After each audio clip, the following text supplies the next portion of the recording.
시청자 여러분 안녕하십니까? 뉴스나인의 신동욱입니다. 지난 주말 미국의 대통령 별장인 캠프 데이비드에서 열린 한미일 정상회의는 우리 외교사의 중요한 전환점이 될 가능성이 높습니다. 국제 질서가 한미일과 북중 내 대결 구도로 회귀하는 것 아니냐는 불안감도 물론 있습니다. 현실적으로 그런 점이 분명히 있죠. 하지만 우리에게 어느 쪽을 선택할 것이냐고 묻는다면 그 답은 자명합니다. 다만 얻는 것이 있다면 잃는 것도 있을 텐데 그 손실을 최소화해야 한다는 과제가 우리에게 남겨져 있을 뿐이죠. 윤석열 대통령은 이번 회의 결과로 우리 국민들이 감수해야 할 위험은 줄고 기회는 커졌다고 평가했습니다. 이 말 안에 모든 의미가 함축되어 있다고 저는 생각합니다. 잠시 뒤에는 그 뜻을 조태용 안보실장에게 좀 더 자세히 물어봐 드리겠습니다. 뉴스나인 첫 순서는 이번 회의를 취재하고 돌아온 황선영 기자가 준비했습니다. 귀국 하루 만에 국무회의를 주재한 윤석열 대통령은 한미일 정상회의가 매우 특별한 회의였다며 세 나라의 협력이 한반도 공조에서 인도태평양 지역협의체로 진화할 거라고 했습니다. 캠프 데이비드 한미일 정상회의는 한미일 3국의 포괄적 협력 체계를 제도화하고 공고화하였습니다. 특히 경제와 과학기술 분야에서의 긴밀한 협력 약속을 큰 수확으로 꼽았습니다. 윤 대통령은 한미일 협력을 통해 국민의 위험은 줄어들고 기회는 확실히 커질 것이라며 정상회의에 의미를 부여했습니다. 오늘 시작된 한미연합연습 을지자유의 방패의 중요성도 언급했는데 정부 차원의 북핵 대응 훈련은 처음입니다. 북한은 전쟁 목적을 달성하기 위해서라면 모든 가용 수단을 총동원할 것이며 핵 사용도 불사할 것입니다. 특히 전쟁이 시작되면 북한이 반국가 세력을 활용해 가짜뉴스를 유포하고 선전선동을 할 거라며 국민들의 단합이 중요하다고 당부했습니다. TV조선 황선영입니다. 오늘 시작된 한미연합연습 을지자유의 방패는 북한의 핵공격을 가정해 이달 말까지 역대 최대 규모로 펼쳐집니다. 특히 우크라이나 전쟁에서도 많이 퍼져 있는 가짜뉴스에 의한 여론 심리전 대응 훈련이 처음으로 실시됩니다. 예를 들어서 우리 주력 부대가 패배했다는 등의 가짜뉴스를 북한이 퍼뜨렸을 때 한미가 어떻게 대응에 나서게 되는지 윤동빈 기자가 취재했습니다. 우리 군의 전략 자산인 F-35A.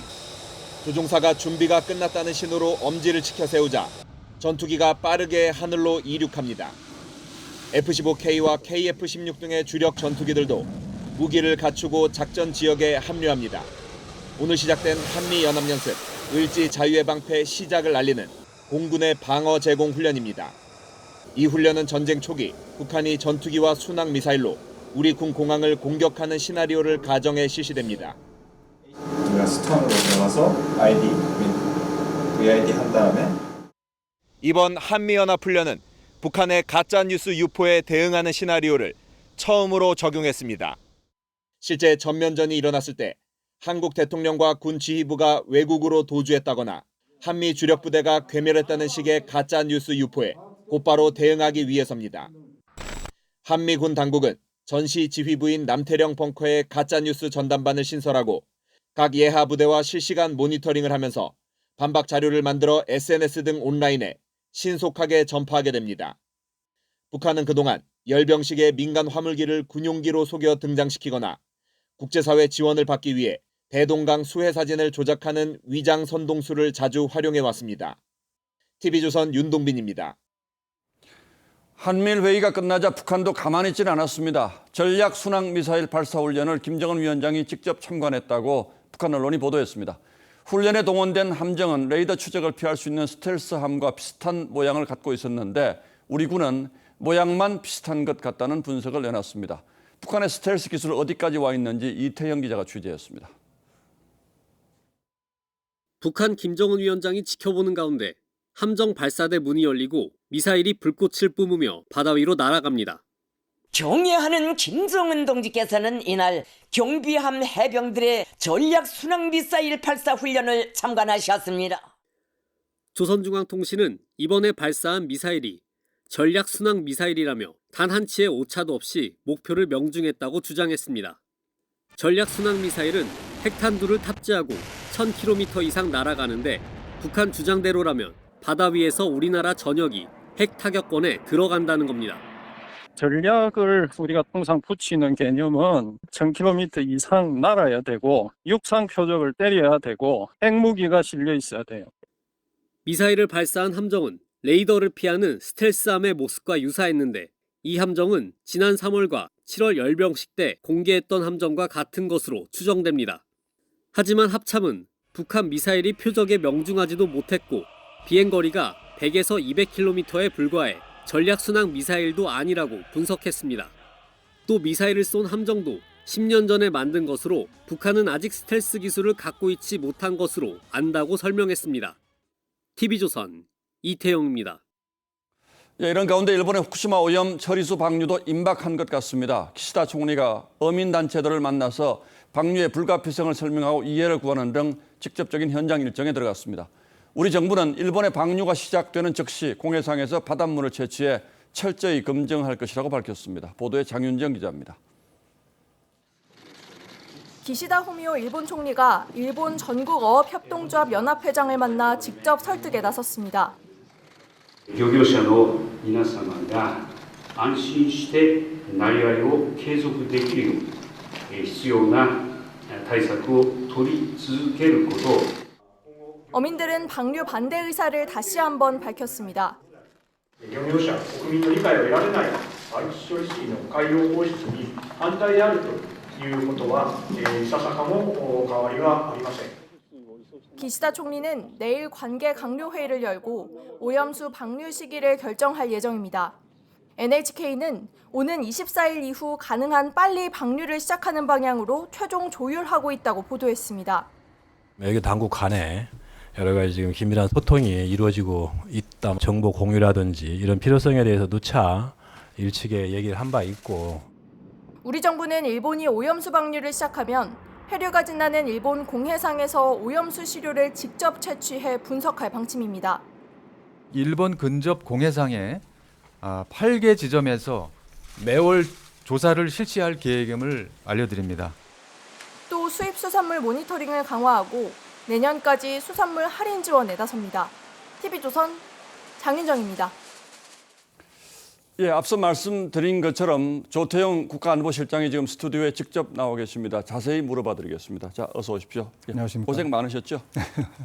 예, 이번 회의를 인도 태평양 지역의 지정학을 바꾼 8시간이다 이런 표현을 하셨던데 이제 그 뜻을 이 한 표현에 함축하신 것 같은데 지금 뭐가 어떻게 바뀐다는 뜻입니까? 지금 캠프 데이비드 한미일 정상회담 이전에는 예. 인태 지역의 질서를 이제 관리해 나가는 어떤 그 국가들 간의 모임이 쿼드, 예. 그다음에 미국하고 일본하고 이제 호주가 하고 있는 오커스, 예. 이것뿐이었습니다. 예.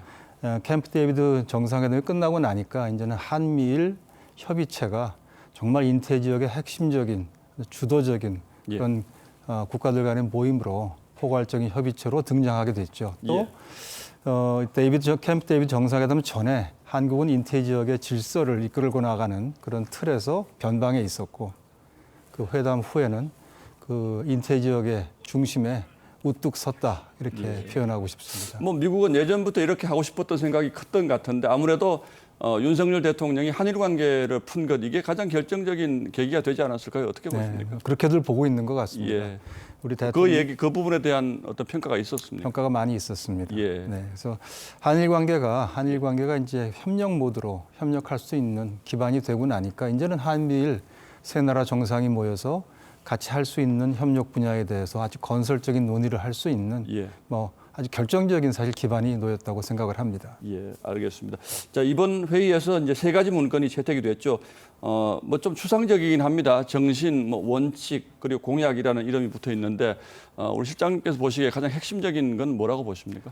글쎄요, 이제 정신은 이제 공동성명이고, 그 다음에 협의를 위한 공약은 한 가지 분야에 대한 약속이고, 가장 중요한 문서를 꼽으라면 저는 원칙이라고 생각합니다. 왜냐하면 원칙이라고 하는 거는 한미일 세 나라가 가지고 있는 기본적인 가치, 공통의 어떤 목표, 지향점을 쭉 나열한 것이고, 이것은 한 번 정상회담을 위해서 만든 문서가 아니고 2번, 3번, 4번 앞으로 내다보고 만든 문서이고요. 예. 우리보다 훨씬 먼저 시작한 쿼드가 아직 그런 문서가 없습니다. 예.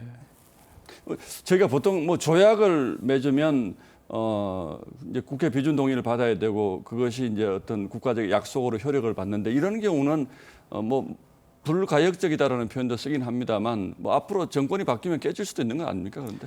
이제 법적인 의무가 들어가는 법적인 조약은 저희가 예. 헌법에 따라서 국회에 가져가야 됩니다만 이것은 이제 정치적인 약속, 예. 정상들 간의 약속을 담은 문서이기 때문에 한미일 어느 나라도 이거는 비준을 받는 문서는 아니고요. 예. 그렇다고 해서 저희가 보통 하는 공동 뭐 성명 말고 원칙까지 합의를 한 마당에 예.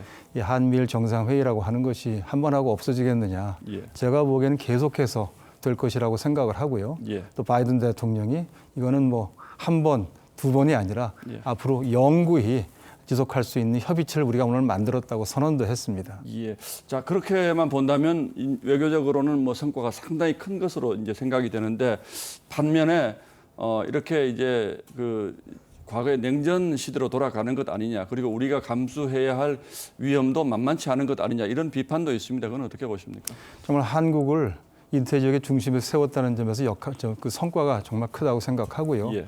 자, 근데 이제 오늘 대통령께서도 말씀하셨지만 이렇게 함으로써 우리에게 기회는 많을 것이고 위험은 줄어들 것이라고 했습니다.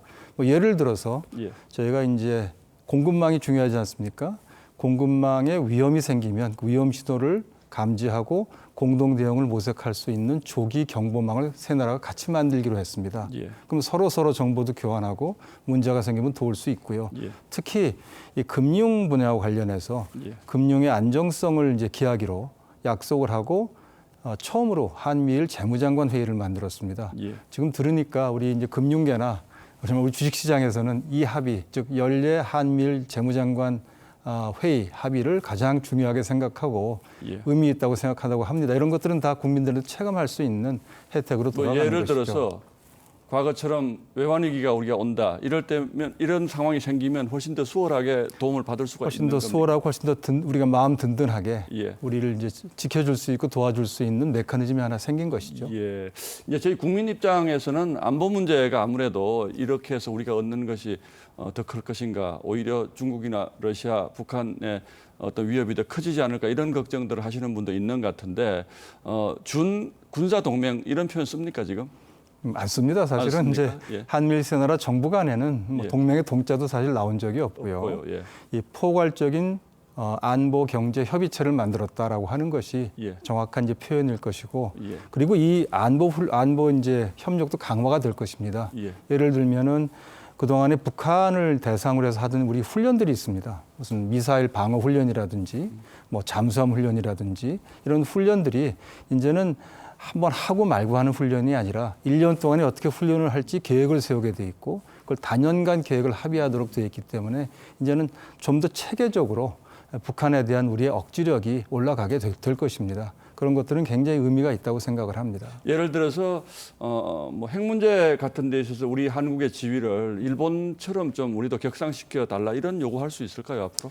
지금 이제 그 핵 문제를 말씀하실 때 우선 NCG를 먼저 좀 제가 말씀드려야 되는데 워싱턴 선언과 핵 협의 그룹은 북한에 대한 그 핵 억지력을 아주 획기적으로 이제 발전을 시킨 것이고 예. 일본은 사실 거기 멤버가 아닙니다. 예. 그런가 하면 지금 앵커께서 말씀하시는 거는 일본은 예. 우리보다 먼저 그 원자력 협정을 맺어가지고 맞습니다. 예. 제철이나 농축을 합법적으로 하고 있는데 우리는 이제 그런 혜택을 그런 권리를 가지고 있지 않죠. 예. 그런 부분들은 저희가 앞으로 좀 풀어나가야 될 저는 과제라고 생각을 합니다. 대화의 여지가 좀 생겼다. 자, 북한 문제 중에서 이제 인권 문제 이번에 좀 많이 말씀하시는 것 같은데 일본은 이제 납북자 문제가 있고요. 뭐 미국이나 우리는 북한 인권에 대한 보편적인 인식을 공유하고 있는데 이번에 세 나라가 북한의 인권 문제를 고리로 해서 뭔가 좀 북한을 압박하자 뭐 이런 논의도 좀 있었습니까? 북한의 인권 문제는 압박을 떠나서 도덕적으로 옳은 일이니까 해야 되고요. 예. 그리고 이제 북한 정권의 그 비도덕성 또 취약성이 가장 잘 드러나는 부분이기 때문에 인권 문제에 대해서는 북한 인권 문제에 대해서는 한미일이 앞으로 훨씬 더 공조를 강화할 것이고 내년도에는 한미일 세 나라가 다 안보리에 들어가 있게 됩니다. 그러면 안보리라는 그 장소에서도 북한 인권 문제를 다루게 될 텐데 예. 특히 이제 과거에 보면은 일본은 납치 문제를 얘기하고 어디 문서에도 들어가는데 우리는 우리 억류자 문제나 국군 포로 문제가 들어가지 않는 그런 때가 참 많았습니다. 예, 앞으로는 그런 일이 없을 것입니다. 예. 또 한 가지는 북한 인권 문제에 대해서 우리 정부도 앞으로는 분명하게 제 목소리를 내시겠다, 내고 이런 얘기죠. 우리 주인의식을 가지고 우리 국민들의 권리를 찾기 위해서 노력할 것입니다. 예, 알겠습니다. 짤막하게 좀 답변 부탁드리겠습니다. 원래 올 연말에 한중일 정상회의가 이제 서울에서 준비할 순번으로 저는 알고 있는데 이거는 문제가 없을까요? 한중일. 네, 예. 최근에는 이제 중국 측이 좀 소극적이라서 지난 몇 년 동안 회담이 안 되고 있었는데 저희가 이제 그 자카르타에서 예. 그 한중 외교장관 회담을 할 때 예. 중국 측에서 이제 한일중 한중일 정상회담을 여는 문제를 포함해서 조금 다른 태도를 보였습니다. 좀 긍정적인 태도를 보여서 저희가 이 문제에 대한 논의를 좀 진행하게 될 것으로 생각이 됩니다. 예. 자, 마지막으로 이번 한미일 이제 협의체가 앞으로 이제 상설화된다면 이게 좀 이름이 있으면 좀 더 구속력이 생기지 않을까라는 생각이 있는데 그건 결정된 건 없는 거죠. 없습니다. 뭐 예를 들어서 이제 쿼드는 뭐 사자 협의체 이런 뜻이니까 뭐 트라이어드라든지 이런 거 하나 하면 좋지 않을까요? 정해진 게 없습니까? 그러지 않아도 세 나라 다 지금 관심이 있는 문제입니다. 예. 지금 좋은 말씀 해주셨으니까 예. 다 참고해서 한번 이름을 찾아보겠습니다. 예, 아직 뭐 그 후보가 된 이름도 없고요. 아직은 없습니다. 예, 알겠습니다. 예, 알겠습니다. 뭐 여쭤보고 싶은 게 굉장히 많은데 시간이 좀 제한돼 있어서 오늘 말씀은 여기까지 듣고요. 또 좀 진전되는 게 있으면 다음에 다시 한번 인터뷰할 수 있는 기회를 가지겠습니다. 예, 고맙습니다. 감사합니다. 예.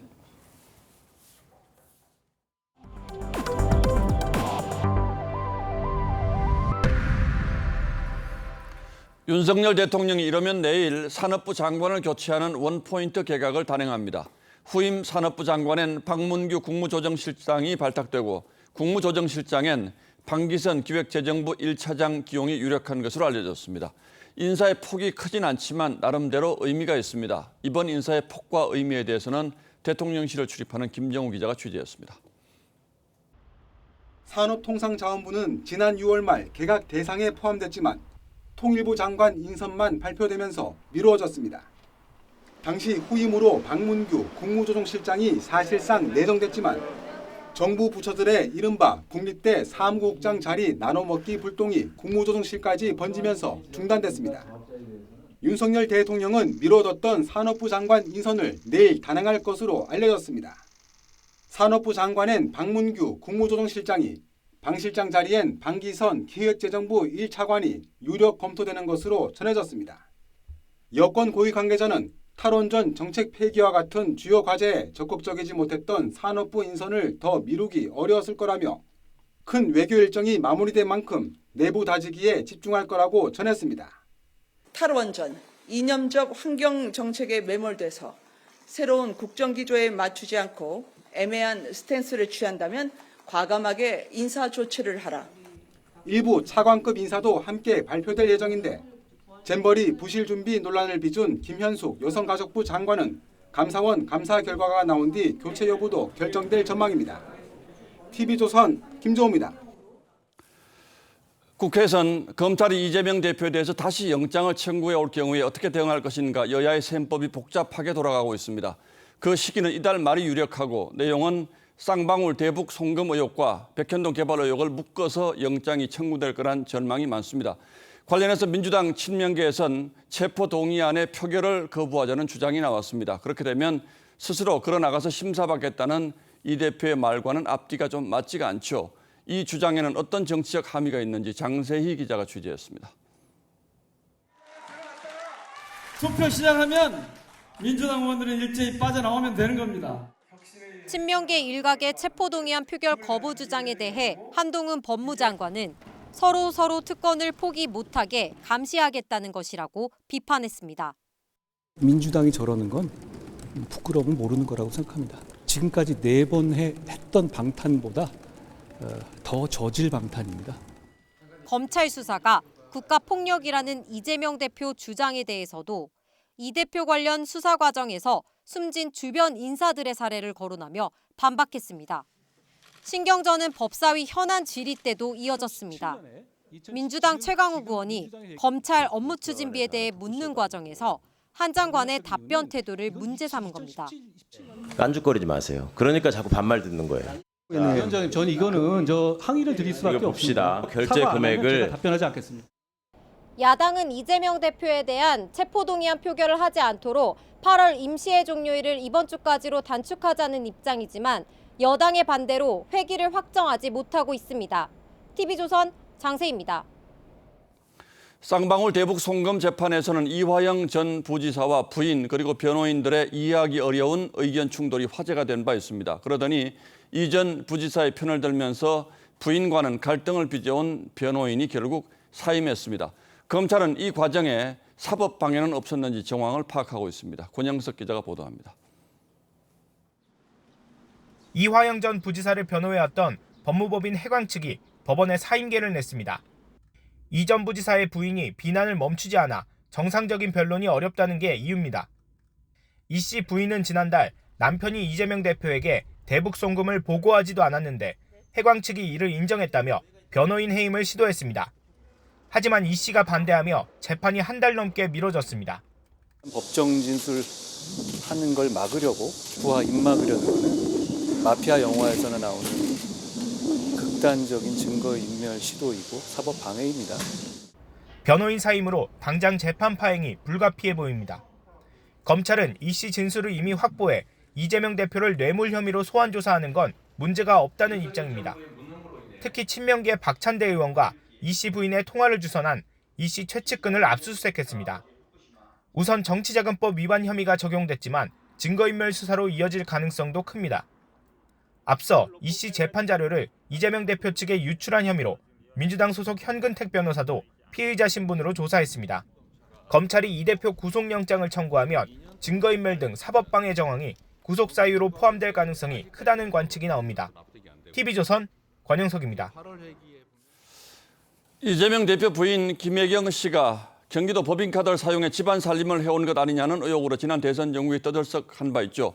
의혹을 폭로한 제보자가 권익위에 부패 신고를 하고 저희와 첫 방송 인터뷰를 했는데 그 내용이 상당히 충격적입니다. 물론 당사자의 주장이긴 하죠. 하지만 이미 정치적, 사법적으로 큰 논란이 된 사건이기 때문에 제보자의 말을 있는 그대로 여러분께 전합니다.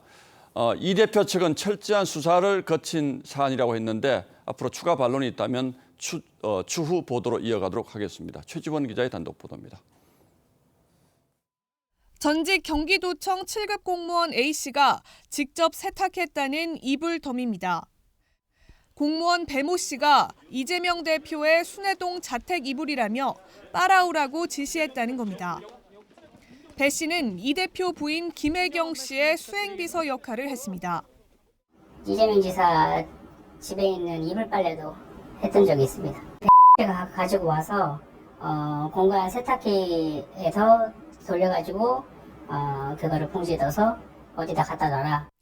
이 대표의 속옷을 직접 세탁해 정리한 뒤 사진을 찍어 배 씨에게 보고하기도 했다고 했습니다. 휴일엔 이 대표의 식사를 직접 준비하기도 했고 그 과정에서 이 대표와 독대한 적도 있다고 했습니다.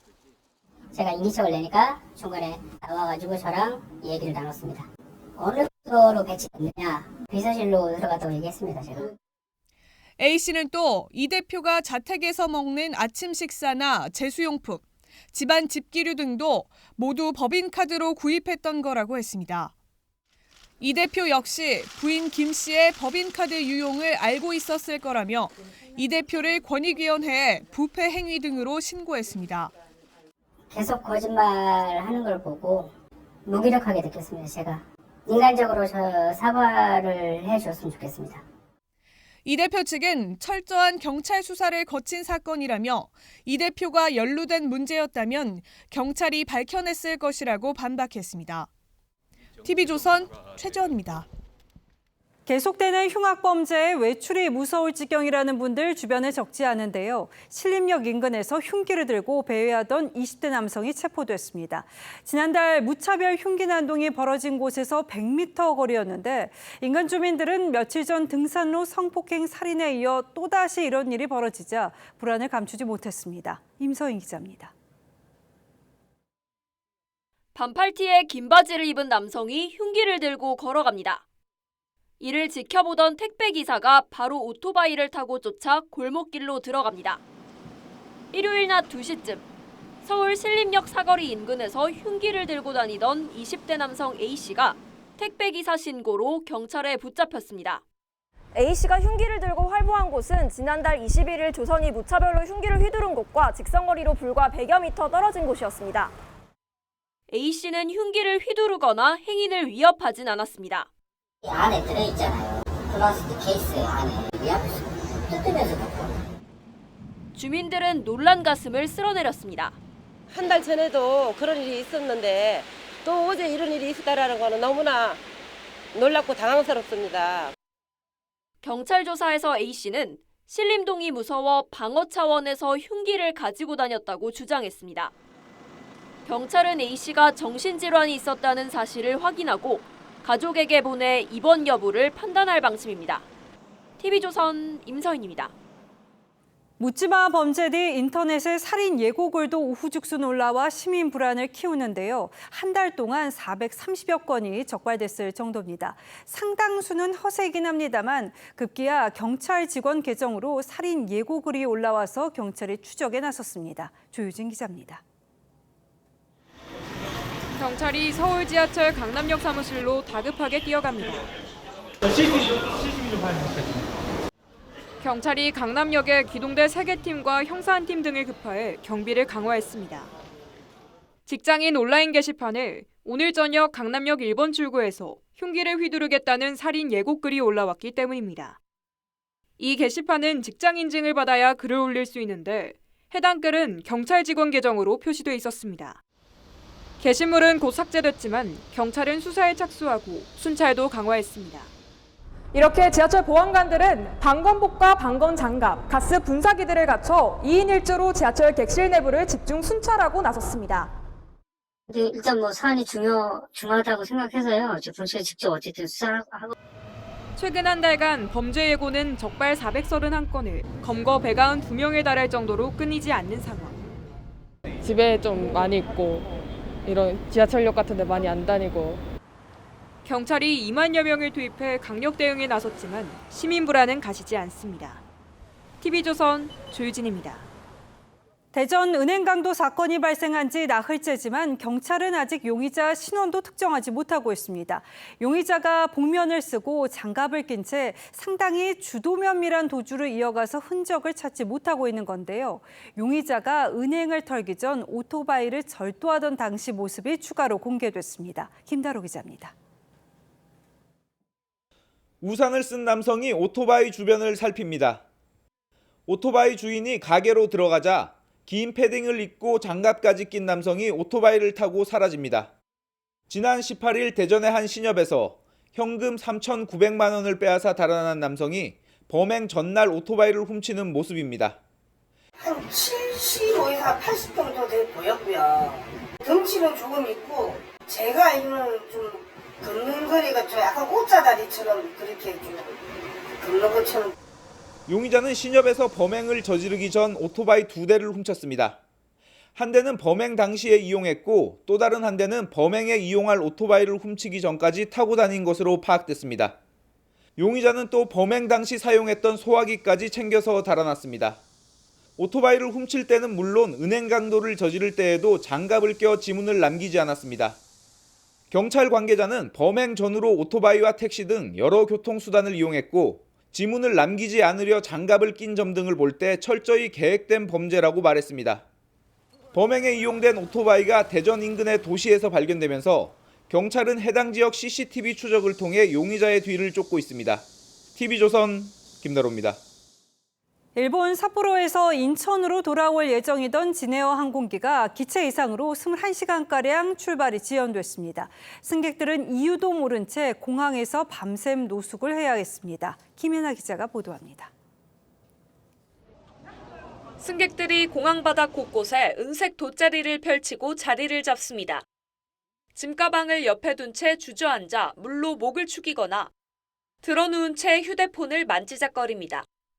어제 낮 12시쯤 인천으로 향하려던 항공기가 기체 결함으로 멈춰서면서 일본 삿포로에서 승객 362명의 발이 묶인 겁니다.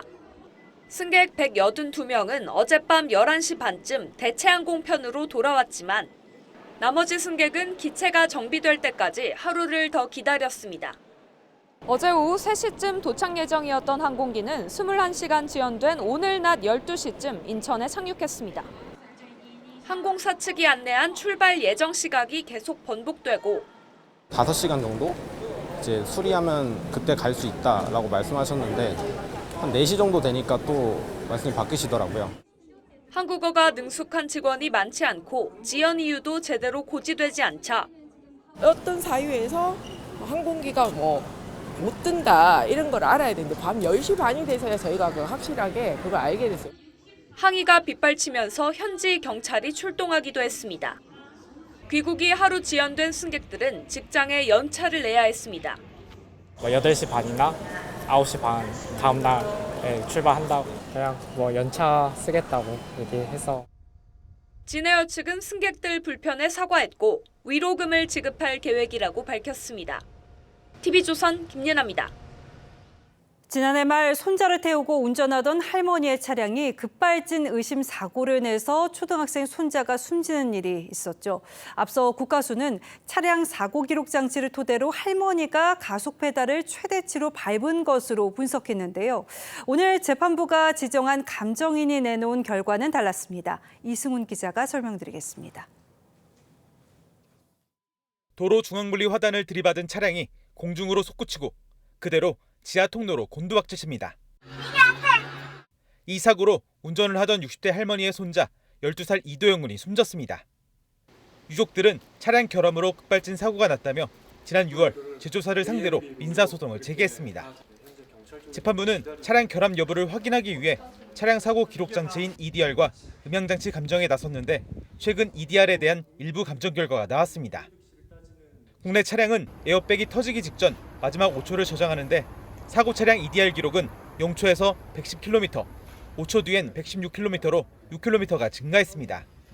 감정인은 마지막 지하 통로로 떨어진 상황을 전제로 가속 페달을 최대한 작동시켰다면 5초 뒤 최소 125km는 나와야 한다고 감정했습니다. 유족 측이 제기해온 페달을 최대한 밟지 않았다는 주장에 힘을 실어주는 결과입니다. 동력 구동계 쪽에 문제가 있어서 5초 동안 풀악셀을 밟았다고 하더라도 125km 이상은 됐을 거다라고 이제 얘기를 EDR의 신뢰성이 상실되었다라고. 다만 사고 차량이 다른 차량 등과 4차례 충돌하며 에어백이 터졌다고 가정하는 마지막 0초가 언제인지 확실하지 않은 만큼 정확한 원인 규명을 위해 보안 감정이 이뤄질 것으로 보입니다. TV조선 이승훈입니다. 지난달 쓴 전기요금 고지서가 날라들고 있습니다. 소상공인의 경우에는 지난해만큼 전기를 썼다면 17% 정도 오른 요금을 내야 합니다. 7월 전기요금이 이렇게 부담스러운 지경이니 시작부터 폭염이었던 8월 요금은 말 그대로 폭탄일 전망입니다. 장혁수 기자가 보도합니다. 서울의 한 농수산물 시장입니다. 채소와 과일의 신선도를 유지하기 위한 냉방기기가 한창 가동 중입니다. 천막을 쳐놓고 에어컨을 틀지 않으면 야채를 보관할 수가 없어요. 하루에 다 망가지니까요. 이 채소 가게 전기요금은 47만 5,490원입니다. 사용량은 2,616kWh로 지난해 같은 달보다 적지만 요금은 더 올랐습니다. 지난해 10월 이후 3차례에 걸쳐 킬로와트 시당 28.5원이 오른 전기요금 때문에 지난해 수준으로 전력을 썼다 해도 17.3% 오른 금액을 내야 합니다. 폭염이 거세진 8월 요금은 7월과 엇비슷하거나 더 높아질 전망입니다. 지난 7일엔 1시간 평균으로 100기가와트가 넘는 전력이 사용되는 등 역대 기록을 갈아치웠습니다. 최소한 원가에 오르는 만큼은 전기요금을 올려야 되겠고 다음 달에는 전기요금이 크게 좀 더 오를 것이다 이렇게 전망이 됩니다. 정부는 당장 다음 달 말 4분기 전기요금 인상을 결정해야 하지만 여름 전기료 폭탄 사태가 현실화될 경우 인상은 쉽지 않아 보입니다. TV조선 장혁수입니다. 조금이라도 요금 폭탄을 피할 수 있는 방법은 없을까요? 지난해보다 전기를 덜 쓰면 요금을 할인해주는 에너지 캐시백 제도 한번 살펴보시죠. 유혜림 기자가 소개합니다. 인천의 한 아파트 단지는 올해 상반기 총 1,170세대가 전기요금 120만 원을 돌려받았습니다. 단지 전체가 에너지 캐시백을 신청했기 때문입니다. 게시판에도 이제 게시를 하면서 에어컨의 온도를 적정 온도로 설정해 달라고 홍보를 많이 했습니다. 에너지 캐시백은 전년 대비 전기 사용량을 줄인 만큼 요금을 할인해주는 제도입니다. 가령 여름철 8만 원대 요금을 내던 가정의 경우 전력 사용량을 10% 줄이면 전기료 절약분에 캐시백 3,900원을 추가로 받아 65,450원만 내면 됩니다. 20%, 30%를 줄이면 4만 원대, 3만 원대로 더 줄어듭니다. 온라인에서 간편하게 신청 가능하고요. 지금 현재까지 약 60여만 가구가 신청해서 참여하고 있습니다. 이달 말까지 신청하면 7월 요금도 소급해 할인받을 수 있습니다. 생활 속 작은 실천도 전기요금을 줄이는 데 도움이 됩니다. 에너지 소비 효율 1등급 제품을 사용하면 여름철 월 평균 전력 사용량의 7%를 줄일 수 있습니다. 안 쓰는 전자제품 플러그를 뽑고 에어컨 설정 온도를 1도를 높이면 추가로 5%를 줄일 수 있습니다. TV조선 유혜림입니다.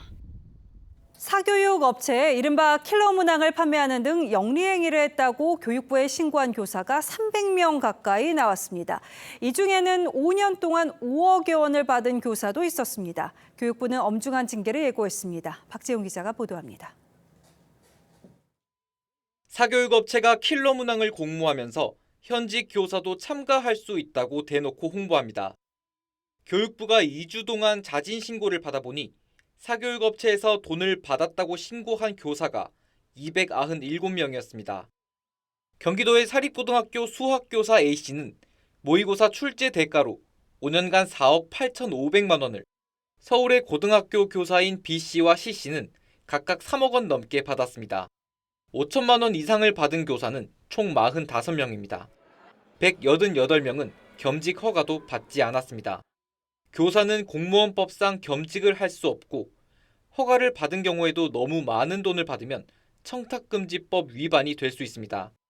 중대한 범죄 행위라고 생각을 합니다. 그래서 이번 기회에 정말 뿌리를 뽑겠다 하는 생각을 가지고 있습니다. 교육부 관계자는 심각한 경우 파면까지 가능하다고 했습니다. 교육부는 신고하지 않은 교사들이 있을 것으로 보고 감사원과 전수조사를 할 방침입니다. TV조선 박재훈입니다. 다음 뉴스입니다. 국회가 해병대 최상병 순직 사건 수사 논란과 관련해서 이종섭 국방부 장관을 불러서 따져 물었습니다. 수사에 외압이 있었는지 아니면 항명인지 하는 것이죠. 그런데 이 과정에서 민주당 김의겸 의원이 수사 기록으로 보이는 서류를 들고 질의하는 모습이 노출돼 기밀 유출 논란이 불거졌습니다. 최원국 기자가 취재했습니다. 고 최상병 사건에 대해 질문하는 민주당 김의겸 의원이 서류 뭉치를 들어보입니다. 제가 지금 수사 기록을 가지고 있는데요. 여기에 이 병장들의 한 진술이 있습니다. 이어 관련자들의 진술 내용을 읽어 내려가자 여당은 경찰에 이첩도 되지 않은 자료라며 수사기밀 유출 의혹을 제기했지만 수사 단장이 그 기록을 몰래 복사를 해가지고 그 야당에다가 자료를 전달한 모양새가. 김 의원은 광범위한 의미의 수사 기록이라며 입수 경위까지 알려줄 필요는 없다고 했습니다. 이종섭 국방부 장관은 유출이 맞다면 법적 조치를 하겠다고 했습니다. 수사 기록은 유출돼서는 안 되는 걸로 알고 있습니다. 법적으로 조치할 부분을 확인해서 필요하다면 하겠습니다. 외압이냐 항명이냐를 놓고도 설전이 오갔습니다. 국가안보실에서 그거 보고 깜짝 놀랐겠어요. 어디서부터 외압을 받아가지고 이걸 번복을 하신 건가요? 외압은 없었다는 점을 다시 말씀드리고, 국방부는 해병대 수사단의 초동 조사를 재검토한 결과 상급 부대장인 사단장에 대해선 혐의를 적지 않고 사실관계만 적어 경찰에 넘기기로 했습니다. 다만 여단장이 장화 높이로 입수를 제안했는데도 중간 단계에서 허리 높이로 지시가 바뀐 걸 파악하고 대대장 등 중령 2명에 대해선 과실치사 혐의를 적용해 이첩했습니다. TV조선 최원국입니다. 중국의 부동산발 위기가 경기 추락으로 이어질 조짐을 보이자 금리 인하의 유동성 추가 공급까지 중국 정부가 비상대책 카드를 꺼내들었습니다. 하지만 우리에게는 벌써 충격파가 도달하고 있습니다. 우리나라의 8월 대중 수출이 벌써 28%나 급감한 것으로 집계됐습니다. 정준영 기자가 보도합니다. 부동산 개발업체의 부채 위기로 공사가 중단된 중국의 아파트 건설 현장. 중국 GDP의 30%를 차지하는 부동산 시장이 얼어붙자 소비자들 지갑이 굳게 닫혔습니다. 지난달 중국 물가는 0.3% 떨어졌고 산업 생산과 소매 판매도 전망에 못 미쳤습니다. 청년 실업률은 20%를 넘으며 사상 최고치를 찍었습니다. 디플레이션의 늪에 빠질 거란 위기감이 중국 안팎에 급격히 번졌습니다. 이에 중국인민은행은 경기 부양을 위해 1년 만기 대출 우대금리를 0.1%포인트 내렸습니다. 다만 부동산 시장 자극을 최소화하기 위해 주택담보대출 관련 5년 만기 금리는 동결했는데 이 때문에 효과가 제한적일 거란 관측도 나옵니다. 일시적인 유동성 공급에 더 초점을 맞추고 있고 중국 정부는 여전히 이번 기회를 좀 구조조정의 기회로 삼고 있는 것 같기도 해요. 대중국 수출이 20%를 차지하는 우리 경제도 직격탄을 맞았습니다. 이달 초중순 대중 수출은 28% 가까이 급감했고 전체 수출은 11개월 연속 마이너스 가능성이 커졌습니다. 하반기엔 경기가 반등할 거란 상저하고 전망도 불투명해졌습니다. 내수 회복을 위한 보다 적극적인 재정의 역할 등을 비롯한 정부의 정책적인 노력이 필요한 상황으로 생각됩니다. 경기 회복을 위한 추경 편성이 불가피하다는 목소리가 점차 커지고 있습니다. TV조선 정준영입니다. 남해안 일대 고수온 특보가 25일째 이어지고 있습니다. 보통 태풍이 지나간 뒤 바닷물이 뒤섞이면서 수온이 떨어지는데 이번에는 폭염이 빨리 찾아오면서 오히려 바닷물이 더 뜨거워졌습니다. 어민들 시름이 깊어지고 있습니다. 이성진 기자가 통영 앞바다를 다녀왔습니다. 경남 통영의 한 물고기 양식장입니다. 냉동고에 폐사한 우럭이 상자째 쌓여 있습니다. 바닷물 온도가 올라가면서 지난 주말부터 우럭이 떼죽음을 당했습니다. 우럭 같은 경우는 2년, 다른 돔 종류는 3년, 4년을 키우는데 저희로서는 상품이 이제 폐사가 되면은 상당히 어려움도 많고 힘듭니다. 바닷물 온도가 높아지면 물속 산소가 줄어들어 물고기들의 호흡이 어려워집니다. 수온이 28도가 되면 발령되는 고수온 특보는 남해안에서 지난달 28일 첫 발령 이후 25일째 계속되고 있습니다.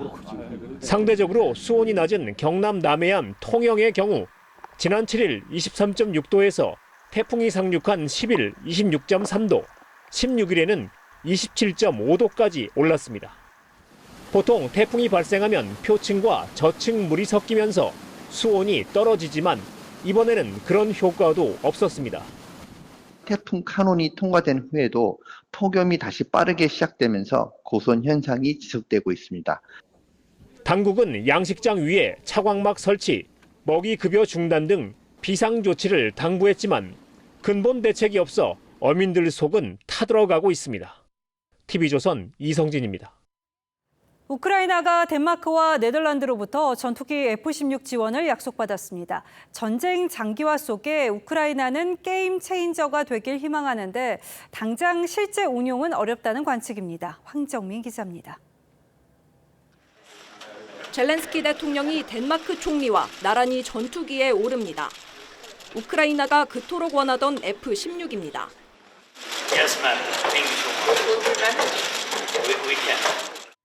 덴마크와 네덜란드 정상들이 젤렌스키를 만나 F-16 지원을 약속했습니다. 나토 회원국으로서 처음입니다. 덴마크는 19대, 네덜란드는 최대 42대를 지원합니다. Sure that all the infrastructural things have been prepared. And of course all the whole authorization process will also take place in the meantime. 러시아의 견고한 방어선을 뚫기 위해 우크라이나군은 절대 약세인 공군력 강화가 절실했습니다. Я впевнений новий результат для України і всієї Європи. 다만 F-16이 내년 초에나 6대가 인도되고 조종 훈련 기간도 길어 전장에 당장 투입되긴 현실적으로 어렵다는 관측입니다. TV조선 황정민입니다.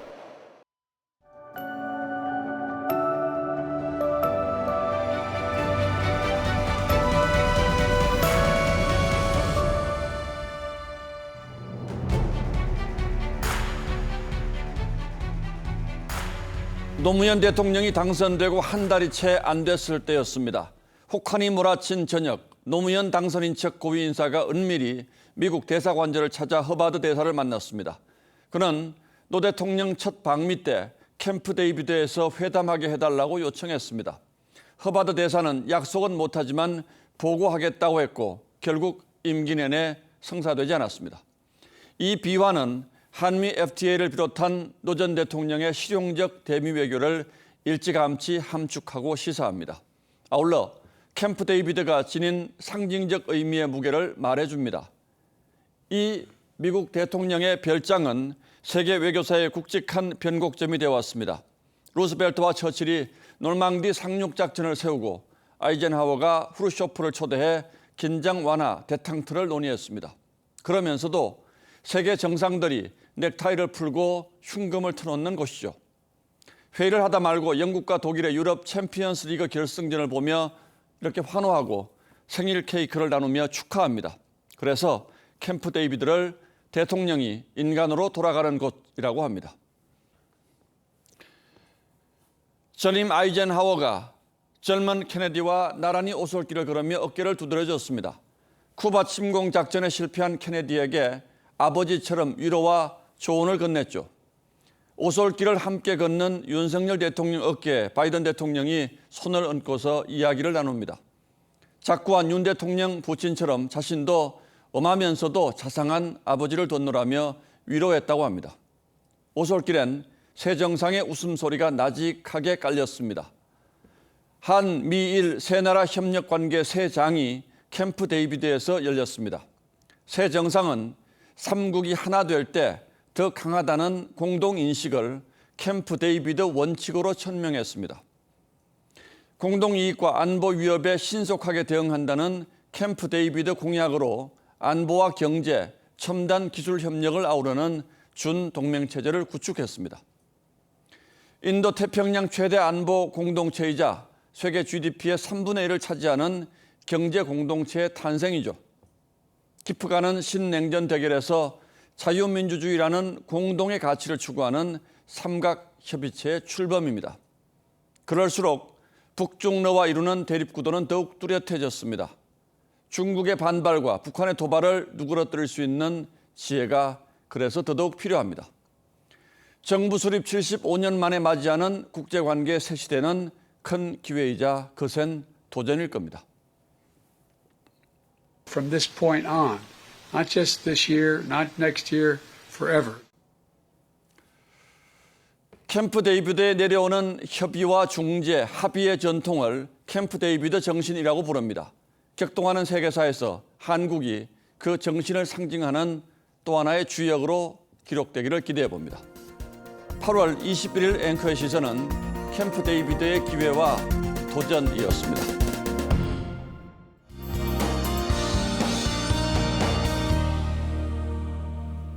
가을의 두 번째 절기 처서가 코앞인데도 계절의 시계는 여전히 한여름입니다. 내일까지는 대부분 무더운 날씨가 이어지겠고 비가 내리며 폭염의 기세가 주춤하겠습니다. 내일 비구름대가 서해안 쪽에서 유입되겠습니다. 이틀간 서쪽 지역을 중심으로 강하고 많은 비가 예보돼 있어 주의하셔야겠는데요. 모레까지 경기 북부와 제주 산지에 최고 150mm 이상, 서울과 경기 남부, 강원과 서쪽 해안, 지리산 부근으로도 120mm 이상의 많은 비가 예상됩니다. 특히 수도권으로는 시간당 30에서 60mm의 강한 비가 집중될 수 있겠습니다. 내일 서해안에서는 비와 함께 강풍이 불어들겠습니다. 늦은 오후부터는 영남 대륙에서 5에서 40mm의 소나기가 예상됩니다. 내일 서울의 한낮 기온은 29도로 오늘보다 4도가량 낮아지며 예년 수준이 예상되고요. 그 밖의 지역은 30도를 웃돌며 무덥겠습니다. 비는 금요일까지 길게 이어질 전망입니다. 날씨였습니다. 8월 21일 월요일 뉴스9은 여기서 모두 마치겠습니다. 시청해주신 여러분 고맙습니다.